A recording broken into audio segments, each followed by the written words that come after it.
Di video kali ini gue mau mereview dua buah keyboard gaming sekaligus. Tapi kenapa di atas meja gue cuma ada satu ya?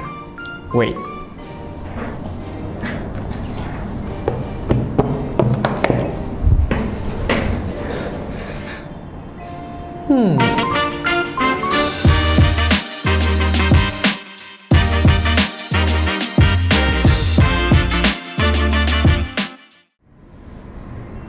Lo nyari kursi gaming, tapi modelnya pada mirip-mirip. Gua tahu yang beda. Vortex Series Premium. Sebuah kursi gaming dengan desain yang sangat elegan, memiliki bahan dasar fabric seperti sofa dan dipermanis dengan aksen berwarna emas yang terkesan mewah. Lalu dilengkapi juga dengan aksen karbon sehingga tidak menghilangkan rasa gamingnya. Pengaturan yang disediakan juga sangat banyak, mulai dari ketinggian, pengaturan posisi armrest, bahkan hingga senderannya yang bisa dibuat tiduran. Nah, kalau kalian udah kepo, langsung aja cek info lebih lanjut di kolom deskripsi.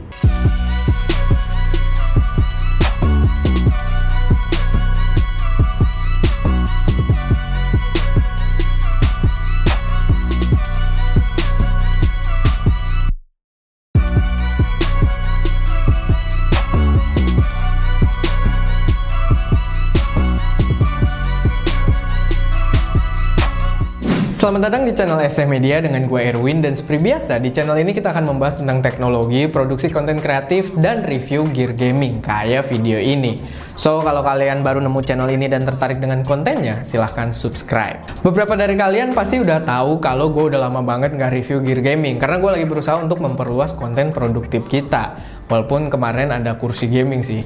Cuman karena kita banyak banget kedatangan gear gaming untuk di-review, maka gue rasa gue akan turut meringankan beban lain. Kali ini gue mau mereview dua keyboard gaming sekaligus dari brand Gamdias. Mungkin brandnya kayak agak kurang kedengeran sekarang, tapi percaya sama gue kalau kedua keyboard ini cukup menarik. So, tonton videonya sampai habis. Yang gue review di sini adalah yang tipe Hermes M3 dengan Hermes P3, yang dua-duanya itu diberi embel-embel RGB.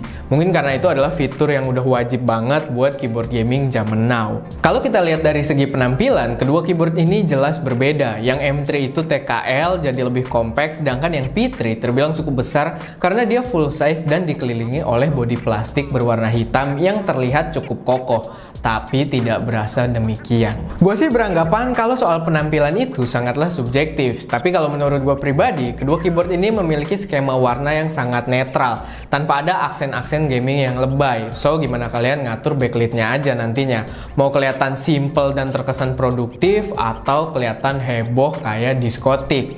Ditambah lagi dia finishing brush aluminium di atasnya, itu bikin kelihatan cakep. Tapi perlu dicatat kalau aksen chrome di samping itu nyetrum kalau kaki kalian nempel ke lantai. So, hati-hati. Terus kabelnya juga belum braided dan mengurangi rasa mahal dari keyboard ini. Branding RGB pada kedua keyboard ini juga menurut gua nggak sia-sia, karena emang dia memiliki pengaturan yang fleksibel banget. Banyak banget yang bisa kalian atur dari RGB-nya, kayak pilihan warna, animasi, intensitas cahaya, dan bahkan karena RGB-nya itu individual, kalian bisa custom satu key saja atau menyeleksi bagian tertentu saja untuk diubah warnanya. So, buat kalian yang doyan RGB, menurut gua kedua keyboard ini udah mantep banget. Palingan sih yang kurang cuma karena dia nggak mendukung sinkronisasi RGB aja, kayak Aura Sync atau Chroma. Sekarang kita masuk ke pembahasan yang cukup menarik, yaitu adalah switch-nya.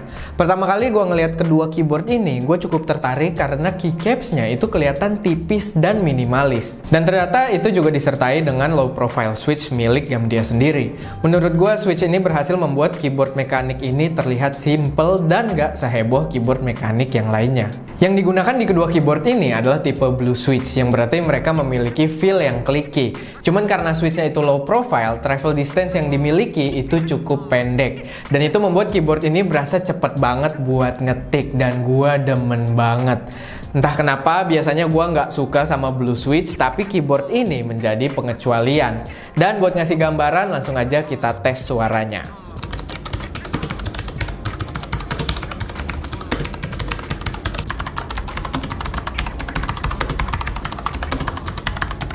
Buat fitur makro sendiri, pastinya kedua keyboard gaming ini udah mendukung. Cuman kalian cuma bisa menempatkannya pada dua key tertentu aja, yang ada tanda G1 dan G2. Lalu kalau soal softwarenya, mungkin desainnya kelihatan agak rame, tapi berfungsi dengan baik. Terus softwarenya juga cuma ada satu, yaitu Hera, dan itu bisa mengontrol semua gear Gamdias yang lain. Terakhir yang menurut gua penting buat dibahas adalah karena kedua keyboard ini memiliki internal memory buat nyimpen profil kalian. So kalau kalian suka pindah-pindah PC atau laptop, itu profil kalian tetap kesimpan, jadi settingan kalian tetap sama, dan itu mantap. Oke, mungkin udah waktunya buat gue ngasih kesimpulan. Menurut gue kedua keyboard ini pantas buat kalian lirik dan dijadikan pertimbangan. Subjektif sih, tapi gue pribadi suka banget sama switchnya yang clicky dan low profile. Menurut gue keyboard ini berhasil memberi gue pengalaman mengetik yang asyik. Menurut gue sih emang nilai jual terbesarnya ya di switchnya itu. Sumpah gue suka banget.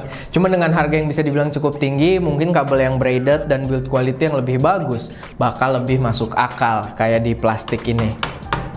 Ya mungkin paling itu aja sih PR buat Gamdias. So gimana menurut kalian? Gue yakin kalian bisa nilai sendiri. Cuman kalau gue disuruh kasih nilai kayak si Lae, gue bakal kasih solid 4. Tapi tetap gue pengen tahu pendapat kalian soal keyboard ini di kolom komentar. Oke, paling segitu aja buat video kali ini. Kalau misalkan ada koreksi atau saran, taruh aja di kolom komentar. Dan kayak biasa, jangan lupa buat like, share, dan subscribe ke channel SF Media, dan pastinya cek video kita yang lainnya. Oke, paling itu aja. Gue Erwin dan kita akan bertemu lagi di video yang berbeda.